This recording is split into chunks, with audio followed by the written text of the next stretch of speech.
Hit Radio, l'essentiel de l'actualité. Madame, Messieurs, bonjour et bienvenue au point sur l'actualité sur Hit FM 103 et Cam News 24.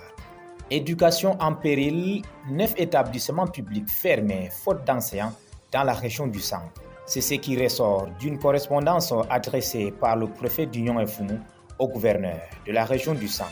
J'ai l'honneur de vous rendre compte par la présente d'une situation hautement préoccupante qui nécessite une intervention rapide du ministère de l'Éducation de base, avec savoir François Etapa à sa hiérarchie. C'est que depuis la rentrée scolaire le 9 septembre 2024, 9 écoles primaires publiques situées à Okonolinga et Ayos demeurent fermées pour faute de personnel enseignant et directeur. Il s'agit précisément des structures scolaires suivantes: école publique de Kougou, école publique de Pumpum, école publique de Mekong, école publique de Mengeme Yemekong, école publique de Kuele, école maternelle de Vong Genge, école publique de Kamba, école maternelle d'Até et école maternelle de Yabewa. L'intervention du préfet vise à trouver rapidement et urgemment une solution à cette situation préjudiciable à l'éducation afin que le retard déjà accusé par les écoliers de ces deux localités ne se creuse davantage. Adamawa, plus de 3000 munitions de guerre saisies dans un bus à Chabal.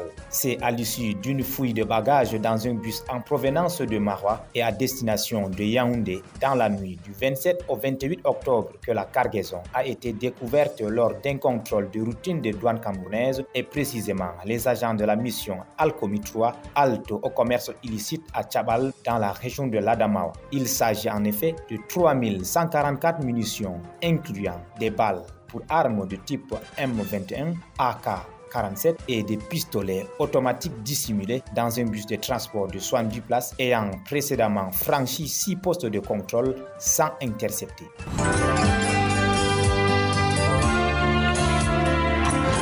L'actualité internationale. À l'étranger, le Mali et la Russie élargissent les domaines de coopération. Dans un communiqué publié mardi 29 octobre 2024, la présidence malienne, qui a reçu une délégation russe à Bamako, a indiqué que les discussions ont porté sur plusieurs secteurs de coopération, notamment le textile et les hydrocarbures. Le projet inclut la construction d'une raffinerie d'or, l'approvisionnement en produits pétroliers et la création d'une usine de transformation du coton, ajoute le communiqué. De son côté, la délégation russe, via Irek Salikov, président du conseil d'administration du groupe pétrolier russe Yadran Oil, a indiqué que nous repartons très satisfaits de cette audience avec le président de la transition, Assimi Goïta. Il a indiqué que des accords avaient déjà été passés sur les grandes lignes de la coopération bilatérale et que la rencontre avait permis d'aborder les aspects techniques en vue de finaliser les accords. La signature officielle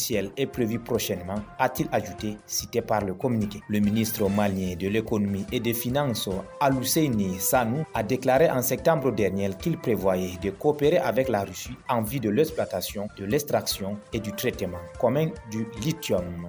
En Guinée, le gouvernement dissout et suspend plus d'une centaine de partis politiques. Le ministre guinéen de l'administration du territoire et de la décentralisation a publié une liste de 53 partis politiques dont la dissolution a été ordonnée, de 54 autres dont les activités ont été suspendues pour une période de 3 mois, ainsi que de 67 partis, y compris les principaux partis d'opposition qui restent sous surveillance étroite des autorités du pays. Justifiant cette action du gouvernement, le ministère guinéen de l'administration du territoire et de la décentralisation pointe du doigt des violations de la législation nationale par les partis dissous, notamment en matière de rapports financiers. Certains partis n'ont pas tenu leur congrès à temps comme l'exigeait leur statut. De leur côté, les partis dont les activités ont été suspendues doivent, dans un délai de 90 jours, mettre tous leurs documents et principes de fonctionnement en conformité avec la loi. Sinon, ils seront dissous, explique le gouvernement. Les 67 partis surveillés ont également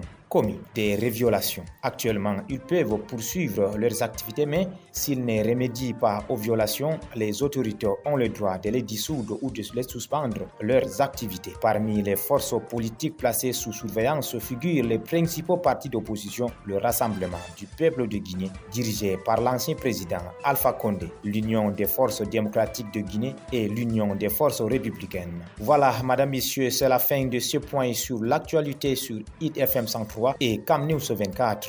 Merci de rester en compagnie de nos programmes qui se poursuivent. Hit Radio, une info d'avance.